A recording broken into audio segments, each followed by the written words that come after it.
welcome to Moments with Marianne. I'm so delighted we're spending this time here today. We have just a phenomenal show coming right up with special guests, Carley Mattimore and Linda Starwolf. And they're here today to share with us their new book, Sacred Messengers of Shamanic-Africa, Teachings from Zep Tepi, the Land of First Time. Now, Linda Starwolf has been a visionary teacher and shamanic guide for more than 35 years. She is the founder and co-director of the Venus Rising Association for Transformation and the founder and president of Venus Rising University for Shamanic Psycho-Spiritual Studies. She's the creator of Shamanic Breathwork Process as well as Shamanic Ministries Global Network and Wise Wolf Council. Carley Mattimore is a shamanic psychotherapist with 30 years experience as well as a therapeutic energy worker. She has traveled to South Africa and Zimbabwe several times, and she teaches shamanic workshops. So let's welcome to the show Carley Mattimore and Linda Starwolf. Thank you very much. We're so delighted to be here. What a joy it is to have you both here. My goodness. So, gosh, this book is so packed with so much information, and I really feel our listeners are going to gain so much insight and wisdom. There's stuff in here that I never even knew about, so I'd love for you to just kind of share the inspiration behind writing this book together. Whoa, that's a tall order. The inspiration was started through many of the experiences that I had, both working with Linda Starwolf as well as to traveling to South Africa and Zimbabwe. And as these experiences started working within me to wake up this important message for humanity, it was just a deep inner knowing and confirmation that a book needed to be shared so that it could come out and be shared at this critical time on our planet. So there were many, many inspirations, to make this come to fruition, and it was a labor of love. And I think working with Starwolf, we were able to collaborate to bring forth this wisdom from this land of first time to share. Well, and, I'd love for you to share with us the prophecy about the white lions, because I don't think many people know about that. And it really, it's such an encouraging thing to hear. Well, it was prophesized by the indigenous people that when the white lions returned, that would be a critical time evolutionary on the planet for change, that we would be in a time of great transformation and upheaval. And that time really has come to our Earth at this time, and it has come out in many different ways through different kinds of knowledge. But the white lions in particular, who were prophesied, are known to only be from the land called Timbavati, South Africa, and it is on the 31st meridian. And this word Timbavati means where the star lions came down, or where the lions, these white lions, are from. And they were prophesized, many years ago, and began to start to come to the earth, slowly in numbers, early maybe trickling in, but in the 70s they were discovered. And at that point they were pretty much completely either captured or killed to almost extinction. They were still being carried in the genes of some of the tawny lions. So for maybe 12 years, there were no lions. 10 to 12 years, there were no white lions present. And then an indigenous woman by the name of Lion Queen Maria Koso predicted that one would be returning to Earth soon to usher in this new age. And Linda Tucker, who's done a lot of work, and she is now keeper of the white lions and protector through the Global White Lion Protection Trust.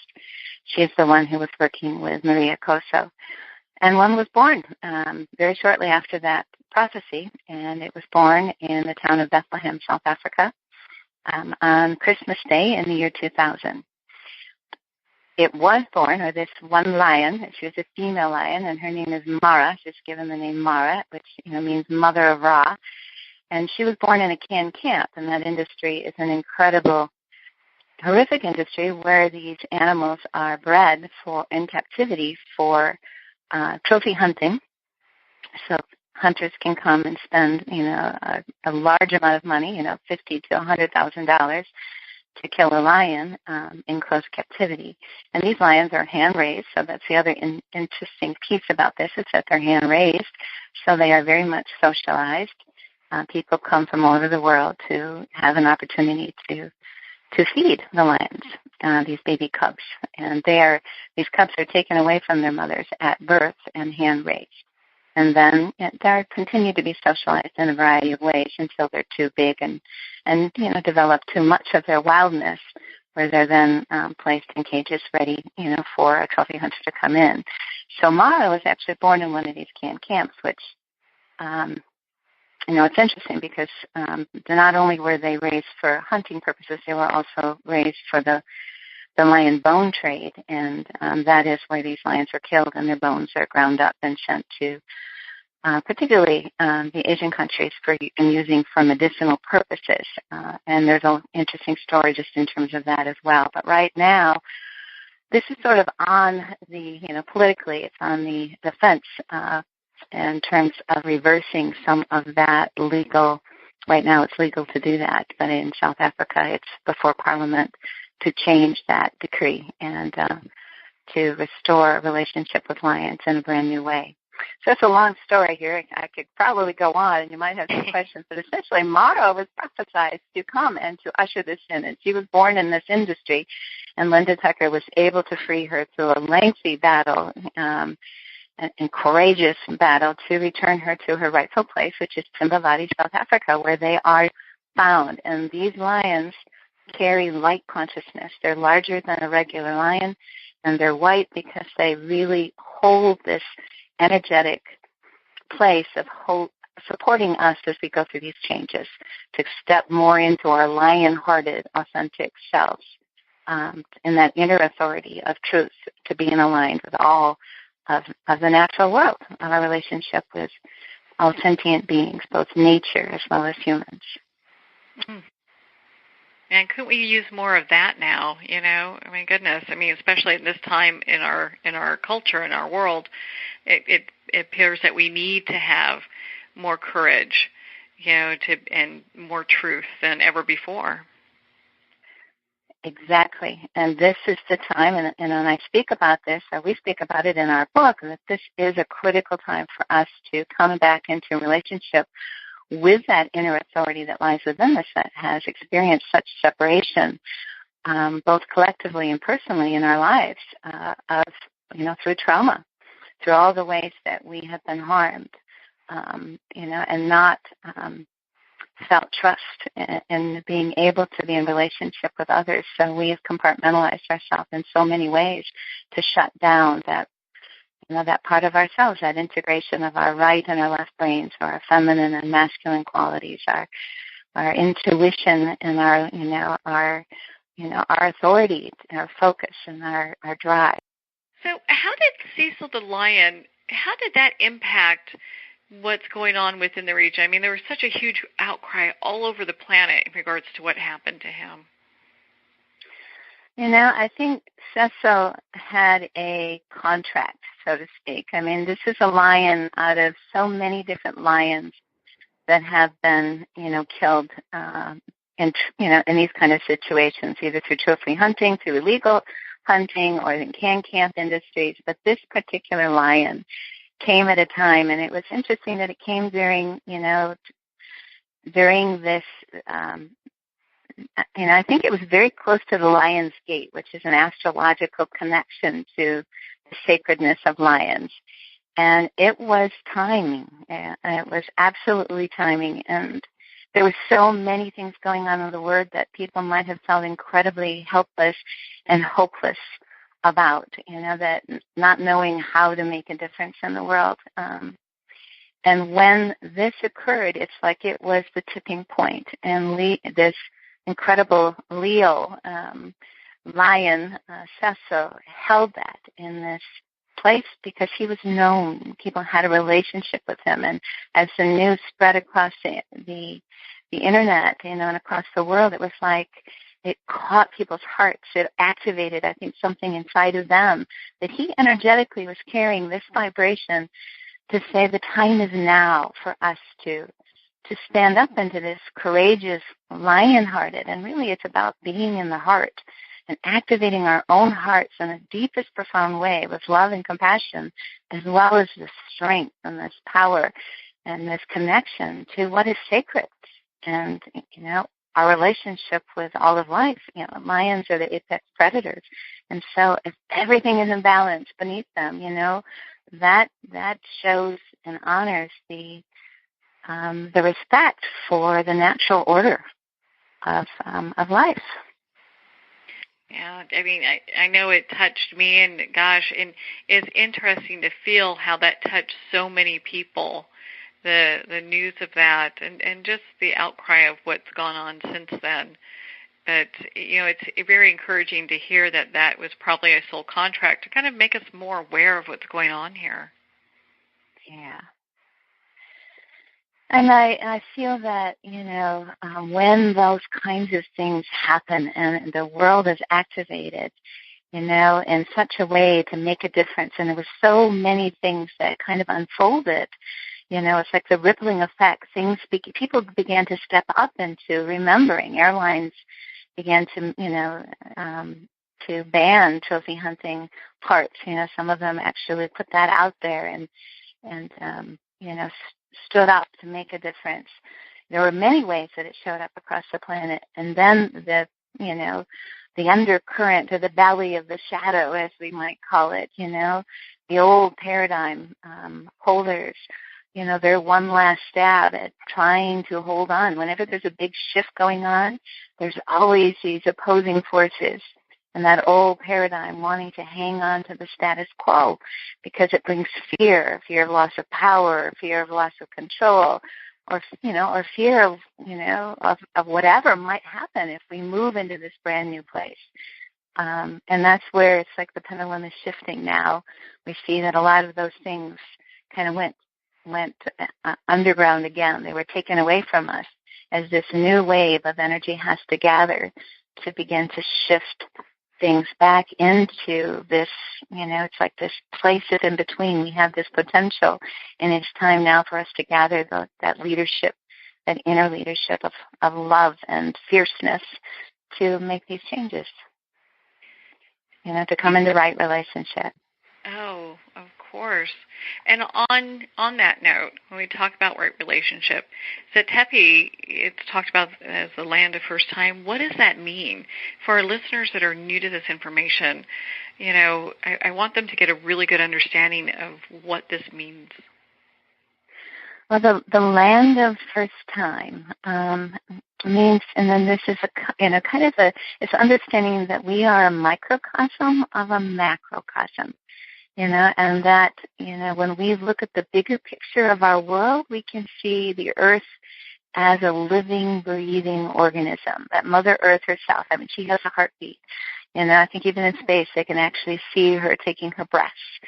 And she has a spine, just like we have a spine, and that spine, that energetic spine, goes along what we know is the Nilotic meridian, or the 31st longitudinal meridian, and it goes down through the center of Africa, but it goes all the way around. But if we took those land masses and we made the world flat, the land masses would be completely divided in half, and this energetic spine goes down through Timbavati, where the white lions are from, and it continues up to Great Zimbabwe, and where it's an ancient civilization, also known as the land of Tepe, and up to Giza, where the Sphinx paws reside on this 31st meridian.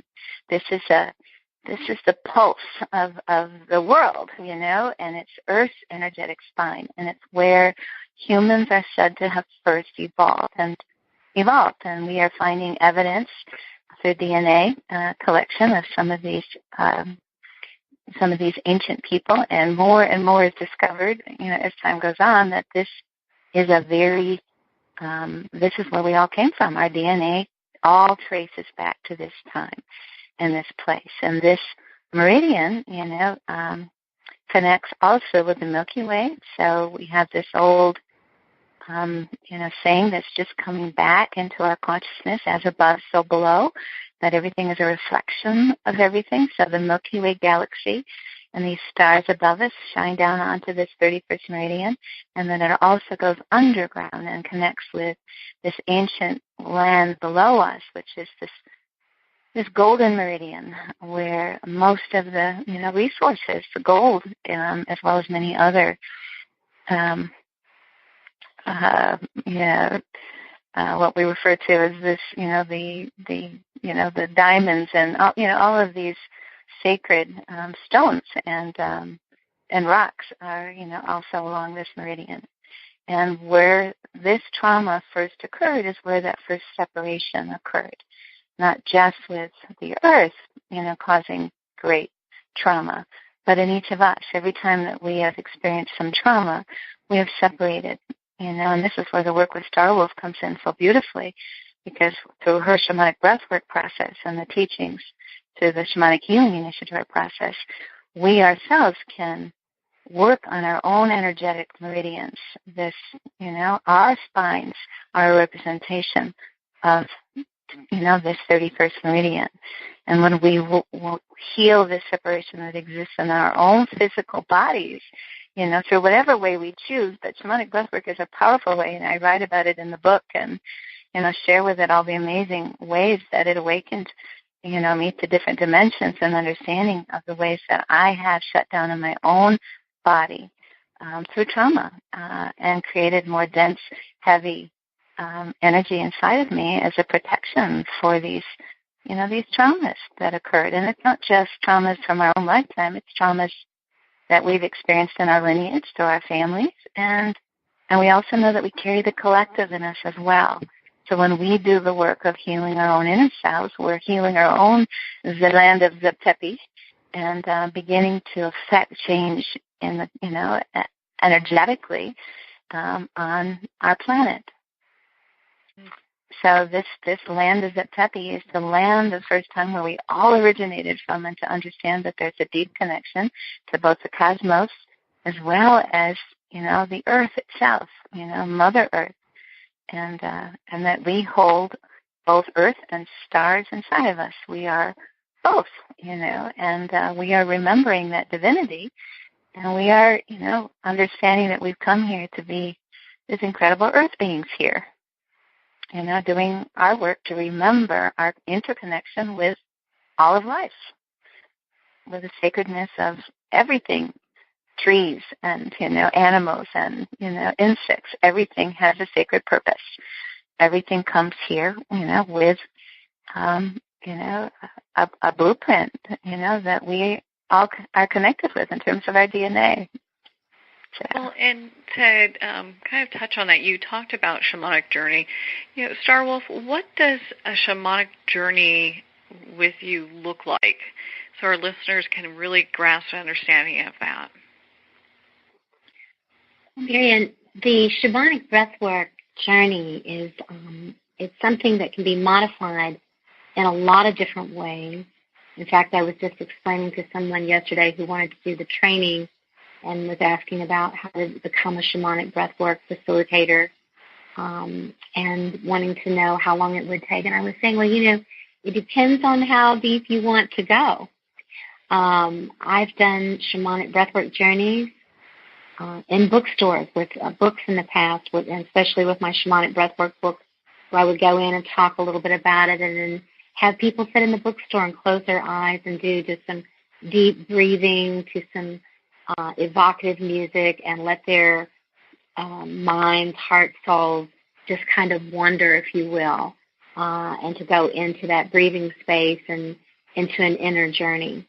And then, my preferable way to do it is to have people, who are ready to really engage in what I call taking a deep dive into the psyche, into the soul, where all these archetypes live that Carley's been speaking about, where, if you will, the heart of and mind and soul of the gods live within us. And the way that can look is that with the journey, just in a very practical way, is to have people lie down in a comfortable room usually, or sometimes outside under the stars even, but to really create a space, a sacred space where people can go within. And what I mean by going within, I think most people know what that means these days, because of meditation and yoga and those kinds of things. But to move from everyday, ordinary consciousness to another level of consciousness. And, I started out doing this work more than 35 years ago. And at that time, when you talked about inner journey or other levels of consciousness, unless you were talking about getting altered with substances, people really didn't know what that meant. But I think most people today have a sense that there's other types of consciousness, at least they've heard about it, or seen it in movies or, movies like Avatar, things like that. So it really is about using the breath, and we use choreographed music that's chakra attuned, and we prepare people beforehand by giving them a talk about the journey and where they might go, the different worlds or realms or things they might be contacting, such as spirit guides or animal helpers, or even something from their own, as Carley was speaking about, their trauma of their life. Or it could even be something very positive, It doesn't have to be negative. It could be inspiration, visions, guides. And going into that breathing, and it is a continuous breath of breathing in and out and in and out, and allowing the music and the breath to carry you into this powerful state that exists naturally within you. And, the thrust of my work is to awaken the shaman within, such as what Carley has going on for her, what I have had happen for me, what we've worked with thousands of people to do, is to reawaken people's own indigenous nature, because we're all native to the earth. Everyone that's here is native to the earth. But to awaken that shaman within and our connection to nature, so that we can remember all the things that Carley speaks about and that we teach in the shamanic world, and that is to remember our connection to this earth, to remember our connection to the first time, to remember our connection to the stars, and to all of these incredible creature teachers, these animals and trees and insects and everything that's here that's communicating with us all the time. And when you do shamanic breath work, I'll just say this, this has been my experience with shamanic breath work personally. This is the process that I created, and from other forms of breath work and shamanic work that I had done. But everyone I know that does this work just deepens their relationship to their inner self, their inner truth, and to their sacred purpose in this world.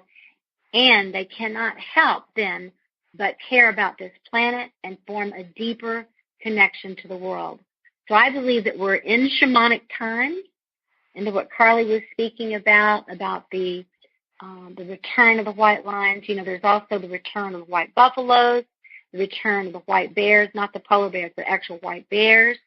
There's a return of all these white animals right now that have been prophesied in many different shamanic spiritual traditions, that says when this happens, it will be a time of great upheaval and great awakening, and that the forces that are, that are presently in charge will rear up even more, trying to hold their place as the new changes begin to happen and eventually shift the paradigm. So I believe that shamanic breathwork is a gift to us from the same place that the white lions and the white buffalo and all these energies are coming from right now, to remind us of our sacredness here on this planet at this time. Well, on that note, we're going to pause here for a quick break. We've been speaking with Carley Mattimore and Linda Starwolf in regards to their new book, Sacred Messengers of Shamanic Africa. You've been listening to Moments with Marianne. We'll be right back after these messages.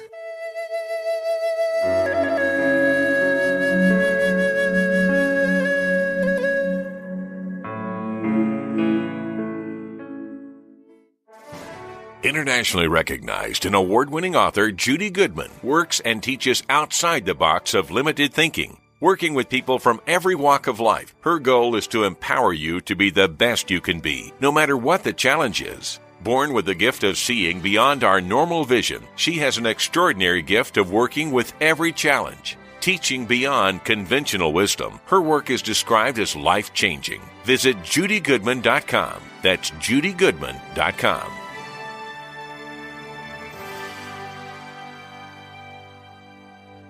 There comes a moment when you realize you're somewhere special.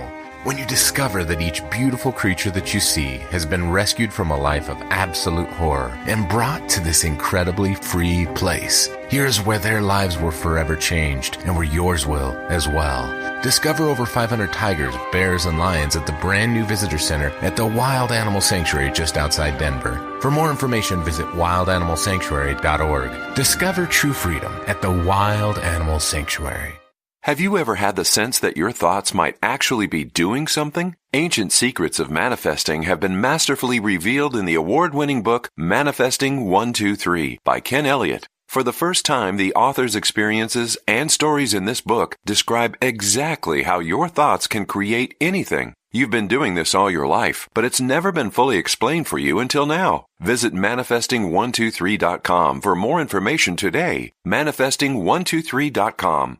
There are nearly 2 million Americans living with amputation. Many live right here in San Antonio. Becoming an amputee can be scary, frustrating, isolating, but there's no reason to feel alone. The San Antonio Amputee Foundation is here to help support you and guide you toward resources such as home and car modifications and even prosthetic limbs. For more information or to make a donation, visit saamputee.org. We'll help you live a full, active life, one step at a time. San Antonio Amputee Foundation, healing limbs, hearts, and souls.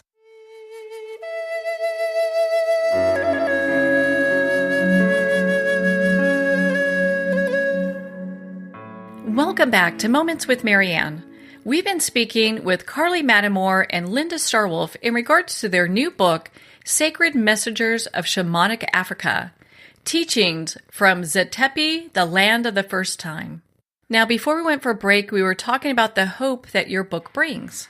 I think that's so encouraging for so many people, because when most people look at what's happening in our society today, it does seem like we're going through much upheaval. And for a lot of people, if they don't have something like your book to make reference to and understand what this is all about, it can be really frightening. Well, it is frightening. It's frightening. It's heartbreaking. And you have to do one of two things.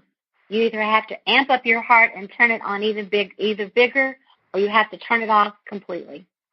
That you really have to choose at this point, whether you're going to shut down and become cold-hearted, or whether, and empty because it's just too painful or too hard to look at yourself, to look at ourselves, to look at what we've all collectively co-created, or we have to break wide open and say, oh, wow, forgive me. I didn't know. And now that I know, I'm going to open my heart and allow my heart to guide my decisions and my choices, and remember, to bring more love and compassion into these situations. There's so much going on. We speak about the heartbreak about Cecil and these white lions and all the creatures that are caught in this, mechanistic society right now. But it also, of course, extends to what we've been seeing in this country with the children being separated from their families and the immigration, which is very much on my mind and in my heart right now. And, these things can't occur. They just can't.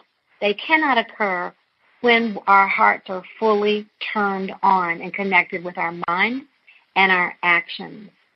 So going back to this place of first time where the separation began, and that has this rippling effect and separation all the way to the present time, is a really important part of the mysteries that the Sacred Messengers is bringing forward, that we must remember who it is that we are. The white lines have come to help us remember who it is that we are. In fact, they carry a type of Christ-like energy, if you will, or, whatever that energy is for people, Buddha mind, whatever it might be, Kuan Yin consciousness, they carry that kind of energy for us if we have the heart to respond.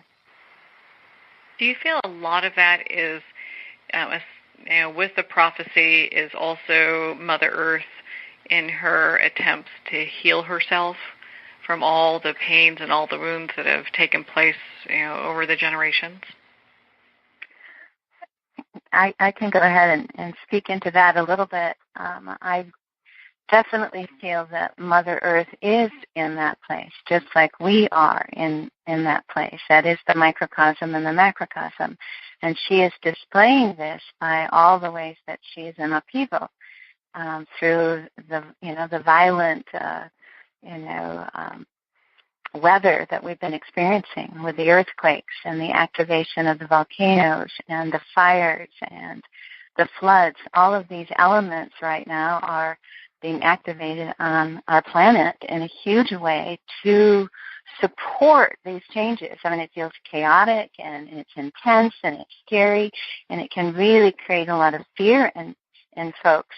But this is the natural way that a new birth happens, and that's one way to look at the higher perspective of it, is that Mother Earth herself is going through an incredible birth process, and she is supporting us as we also internally are going through this upheaval, our inner fires and our inner floods of emotion, our intense anger, our fear. All of these things are getting activated inside of us, and it is about then going into, like Star Wolf was sharing, about finding our own heart's place of how we have been blocked internally and breaking that wide open and allowing ourselves to feel and to move through and to align with, outside of that place where we have been in that defensive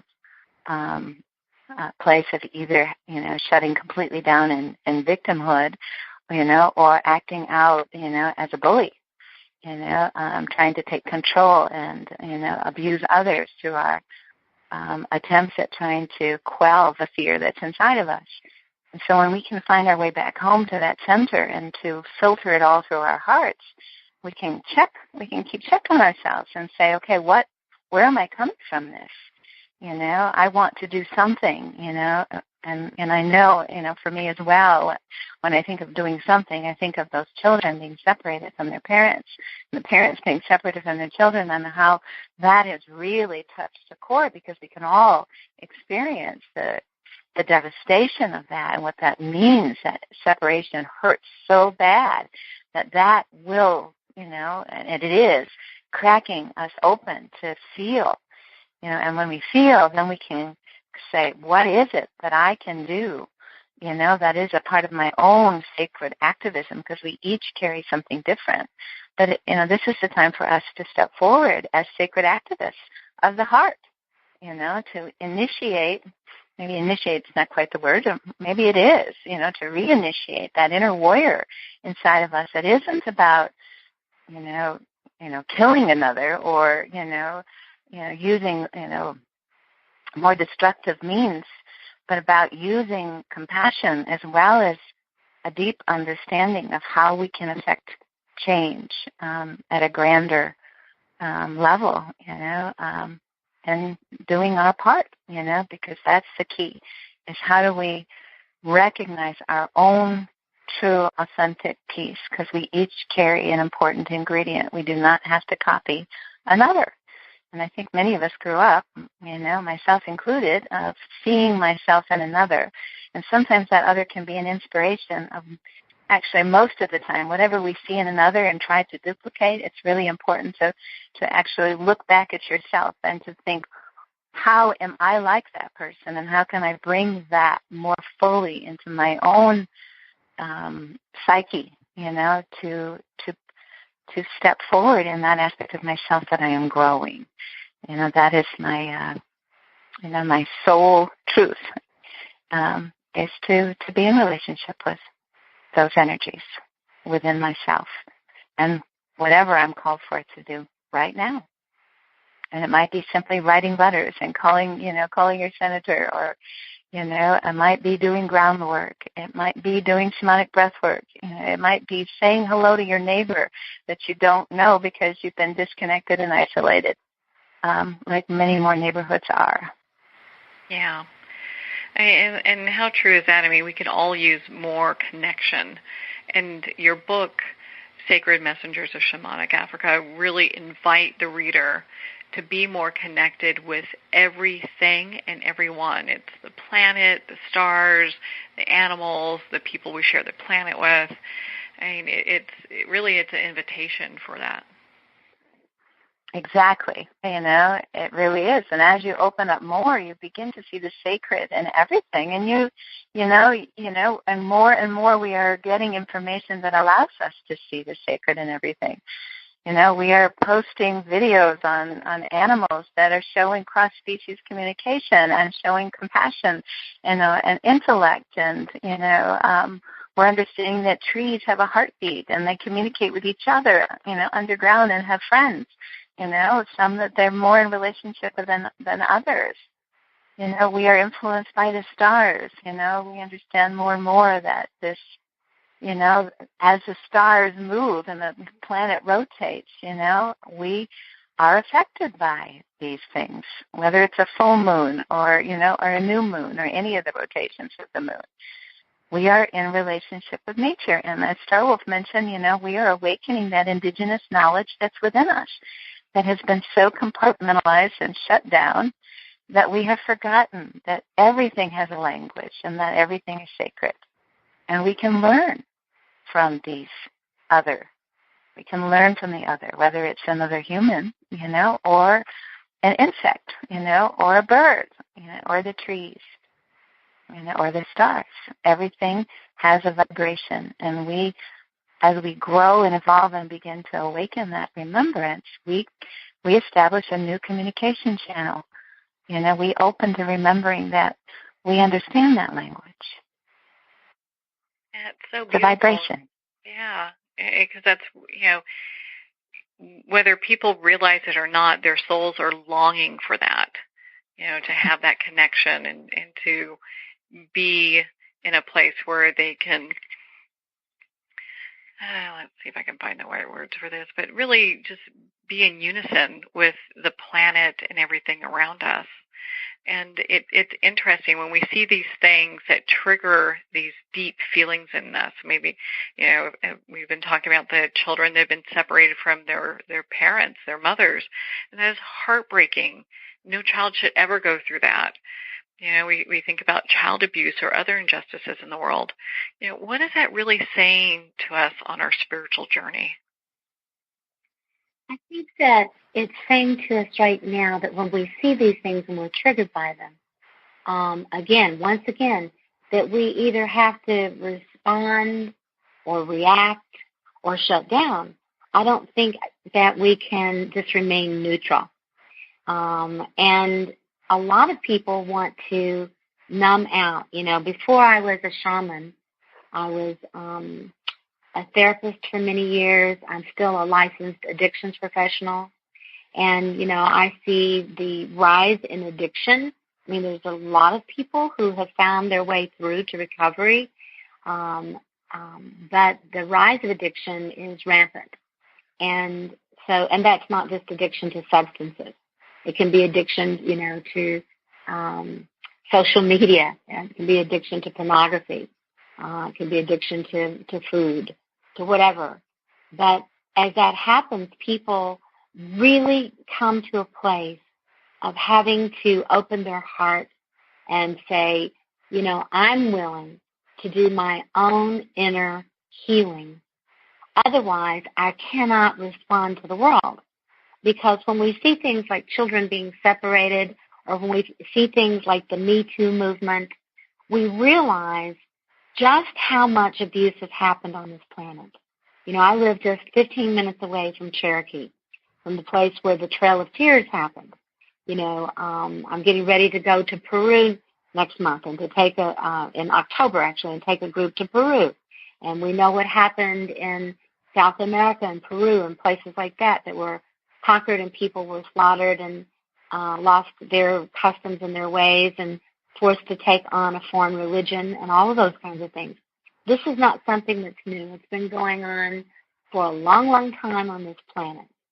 But I believe that we have arrived at a time on the planet. Like Carly, I share this vision, and I share this vision not only because it's something that I feel inside, but because I've had the opportunity for the past 25 to 30 years to work with various shamans, indigenous shamans, whether it's been in Peru or whether it's been in Egypt or here in the United States, with different shamans around the world, the indigenous shamans, and to hear the stories, to hear what's happened in their cultures, to see what's happened in their cultures and how it seems to be a resurrection, if you will, a renewal energy that's coming through the earth, that's coming through people, that says now is our time to, first of all, identify every one of us in some way.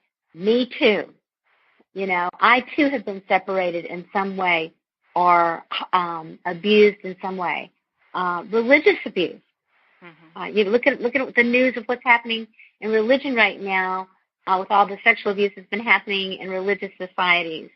But also just religious abuse of telling people, children, it's pretty much a religious abuse to tell them that they don't walk this way and do this, that they're going to burn forever someplace for their eternity.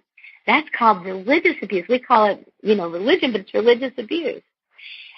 So looking at all these things and how in some ways really disconnected we have been and how that separation happened. And there's not a whole lot of tools out there to do that. I've worked in therapy for a number of years, and I began to understand that therapy alone was going to take eons to get people to where they needed to get to, myself included. That's why I entered into my own shamanic healing path many years ago, and then began to learn how to use shamanic techniques for our time and make them user-friendly for everyone. And I have people contacting me every day from all around the world now who would never have contacted me 25 years ago, saying, I want to heal, I want to transform, I want to be an agent of change in the world. What can I do? I'm so sad for what's happening in the world. And while some people feel this is a very tragic time, I'm actually celebrating because I feel like that I awakened a long time ago and that the rest of the world is catching up to where some of us have been holding the space for people to do so. And it's exciting to me, Marianne, because I believe that we are getting ready, and this is my hope, but I believe as my Seneca Wolf Clan grandmother taught me before she passed in 2007, that we are, as Carly said, at a tipping point. We are at a place of reawakening, and we are at a place of accelerated healing, and we're being given these shamanic tools, and the earth is collaborating and working with us. And these messengers, these sacred messengers in Africa, but also in Egypt, and also, as I said, North America, South America, all around the world are collaborating and communing with us and giving us their wisdom. And we're sharing each other's pain, we're sharing each other's stories, but it's also a time for celebration because we're waking up. And as I said, I think the whole world could use a Me Too energy right now and step into healing. And that's my hope. And the last thing I'll say about this is that, in the mental health world or addictions world, we talk about healing. But I believe the higher octave of healing is transformation. And that is going beyond our wounds and turning our wounds into activism. Oh, I love that. And it's interesting because a lot of times when people get into addictive behaviors or they, have these pains that they are trying to shield themselves from, they don't really feel like there's a way out. And to hear that there can be a transcendence of this, I think is really encouraging. And it's true. It's very, very true. And it's really important that people are able to identify their addiction, but not get lost in the hopelessness of it. Because beyond that hopelessness, there is transformation and transcendence. And it's just, I witness it every day in my work. So like I said, I'm very optimistic right now I'm a realist, but I'm also very optimistic because I've never seen as many people really flooding in to do their work right now. Yeah, we live in a great time, even though it seems like, things are, it is. A lot of things are changing, and it kind of brings me to my next question. I think I have time for one or two more here. I know in your book you talk about shadow and the collective shadow, and I'd love for you to expand on what that means for our listeners, because I think most people understand what the shadow of our personalities may be. But when we talk about collective shadow, how does that come into play?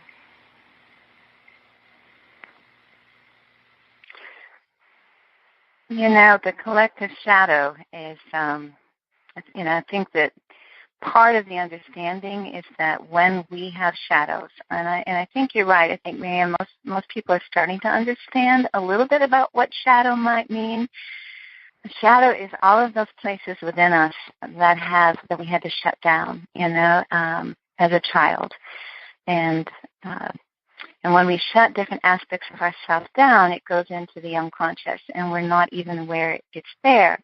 So then we develop a particular way of being in the world. We develop the defense mechanisms which we talk about, and these are the things that then are, we operate with a limited scope in our awareness because so much of us has been repressed or, denied because it needed to feel safe. It was the ego's way, which is, our ego works with us to protect us, our ego's way of trying to support us. And so it hides this aspect of ourselves. And we get triggered then in our interactions with others. So, sometimes someone might do something or something might be experienced that some part of us gets activated and our ego feels tremendous fear or anger or upset, and then it will either shut down and detach whatever defense mechanism, that is most comfortable for it, for ourselves, or we act it out and project it onto somebody else. So on a day-to-day basis, as we begin to heal ourselves, we bring these shadow pieces into more conscious awareness. And it's establishing a loving relationship. And that's where I think it's such an important piece to be in that more higher consciousness of love and compassion for ourselves as we do that work. And shamanic breathwork is a beautiful tool to help us bring those shadow pieces into our awareness. So now then we look at what's going on in the collective, shadow. The collective shadow are all those things that humanity itself has denied, and when you think of what might have been, because we know back in the 70s, and I can speak somewhat because I was active, I was a teenager, and a young adult during those times, there was a lot of movement towards bringing consciousness to women, bringing consciousness to the African Americans, and to child abuse, all of these shadow things that have been so unrecognized and had only come so far, were now up for us to bring into more conscious awareness. And so collectively, these shadow pieces were addressed, but only so much. And then it went underground again. And, we talk in the book about the spiral path, and I won't go into it right now, but to understand that there is this constant, movement on this path for the next incarnation of our evolution. And right now we're entering that, all of these dark things that we're experiencing in the collective, like the abuse in our religious institutions of children, like all the ways that women have been, the Me Too movement experienced sexualization and abuse. Right now, related to the immigrants and these things have been going on, but now it is like the shadow is coming into the light, and the light itself is shining itself on these parts of our collective shadow for us to transform. And it's like one thing after another of these horrific things, like all of these lions that are being killed, as one example, or all the ways we have camp industries across the planet is coming into our awareness. It is no longer in the shadow. It's the collective uncovering of the way that this has been systemic. And it's coming for us to to change, to come into a new relationship with, to transform. I'd like to just jump in here very quickly, if I could, on this with the collective. And I agree with everything that Carley has said, and that this is actually, it's the good news and the bad news that so much is up right now. People can get despondence around it if they feel that they don't have a voice or that they don't know how to make a change, and we've already spoken into that. But the good news about it is this: even though things, we're seeing this rise of white nationalism, of racism just out in the open that used to be hidden, that, it's just out there in such a direct way that seemed to have gone underground since around the 70s or whatever, that was still there but just kind of festering in some way. And, homophobia and the bullying and again, just, how much do we value women, in the world and in society and women's rights? Why should there even have to be something called women's rights or anybody's rights? And particularly, doesn't everybody have these rights? What is this about? And it's interesting that it's at another octave, as Carley said, on the spiral path. It doesn't go in a circle. It goes to another rung on the ladder, if you will. It's circular in that space of being feminine like the womb, that it's all held there. But it's also linear like the masculine, meaning moving in a forward motion. So we're at another octave to say, okay, how are we going to respond to this at another level? In other words, it's asking us to upgrade, because obviously women have more rights than ever right now. It's okay. Even in the most repressive places around the world, they have more rights than ever. Identifying people's genders and relationships and the whole question of what's feminine and what's masculine, what's normal and abnormal, that's never been more acceptable than it is right now as transgender. People are out all over the place. Look at transgendered people being elected into Congress, into state representatives, by people who wrote the law against people who wrote the laws against them in the first place.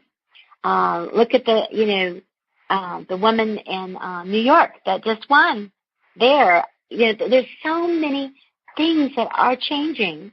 That's the good news. But it's also highlighting how much work we have left to do. And that's okay. It keeps us busy. It keeps us out of trouble when we know that we can roll up our sleeves and put one foot in front of the other and make this movement together. Yeah, it's so important to do that. And it almost feels like, and correct me if I'm wrong, that, the movement is kind of happening already. So it's either, kind of make yourself aware, be involved, be an active participant, or get drugged behind it, and I'm just interested in how that it's like we're going one way or another, right? That's right. I'll tell you, there's two things you can't argue with, and that's nature, okay, and a woman. And women are forces of nature. Men are too, but women are forces of nature. We are walking storms. I was struck by lightning in July and survived it, and doing pretty well, actually. And I've been electrified, excuse the pun, ever since. And people already told me I was a force of nature, but I'm really feeling it now. So we are forces of nature. All of us are. And the nature of this earth itself is speaking to us and asking us to join her in this movement that will happen with or without our participation. Mm-hmm. I've always thought that the even like Mother Earth, whether we participate in her healing or not, she's going to do it. That's right. Right. Yeah, that's right. Yeah, I could. It was that kind of old saying: we can go the easy way or the hard way. Right. Mhm. Let me put it this way. I think I want to be on the winning side of this. Yeah. Yeah, without a doubt. There's so much. And my goodness, your book, Sacred Messengers of Shamanic Africa, loved it. It's such an inspiration. Do you know, why don't we start with you, Carley? Where can people connect with you and be part of your community? I am with the Ahara Spiritual Community of Venus Rising, and that is spelled Ahara, and then Spiritual Community. And you can connect with Ahara Spiritual Community .org on Facebook and find our webpage. And also we have a Facebook page for Sacred Messengers of Shamanic Africa, so you could also please click on that and learn about the upcoming things that are going on with the book. We are doing book signings and shamanic journeys across the U.S. and also internationally. And also, if you are interested in traveling to Africa, my husband and I are leading a trip to both South Africa and Zimbabwe to be with the White Lions, as well as to travel to the sacred sites in Zimbabwe on the 31st meridian, and that will be in November of 2018. So we will visiting a lot of the places that are mentioned in the book.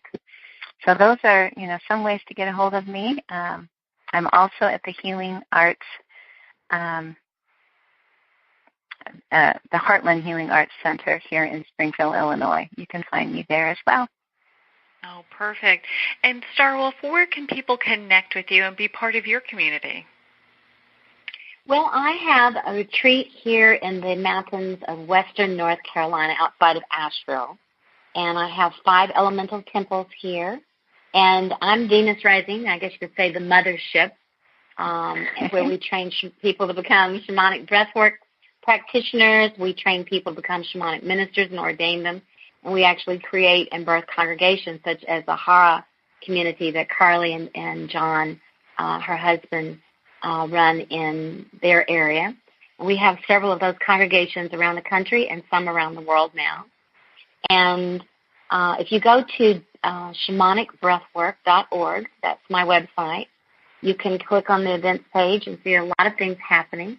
A couple of things I do want to mention specifically that are happening right away. We have our next training start September 4th through the 17th. It's a 2-week intensive shamanic breathwork training transformation program here in the mountains.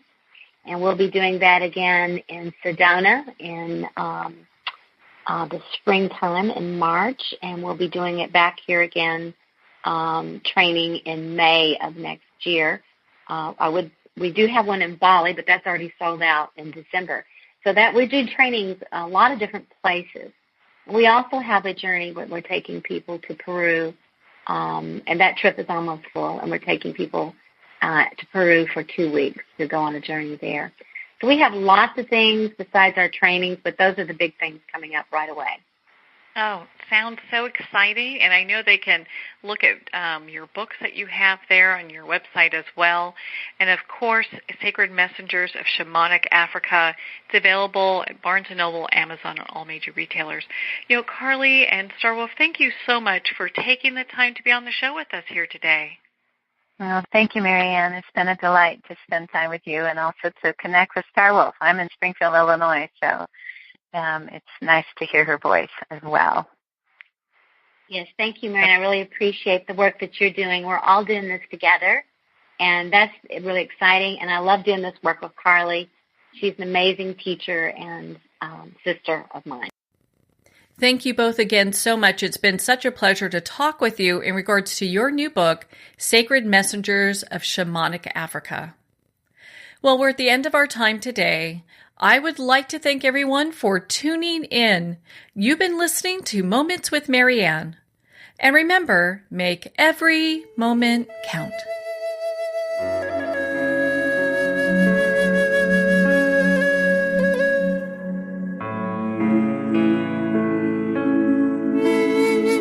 In a single moment, your life can change. Moments with Marianne is a transformative hour that covers an endless array of topics with the best of the best. Her guests are leaders in their fields, ranging from inspirational authors, top industry leaders, and business and spiritual entrepreneurs. Each guest is gifted and a true visionary.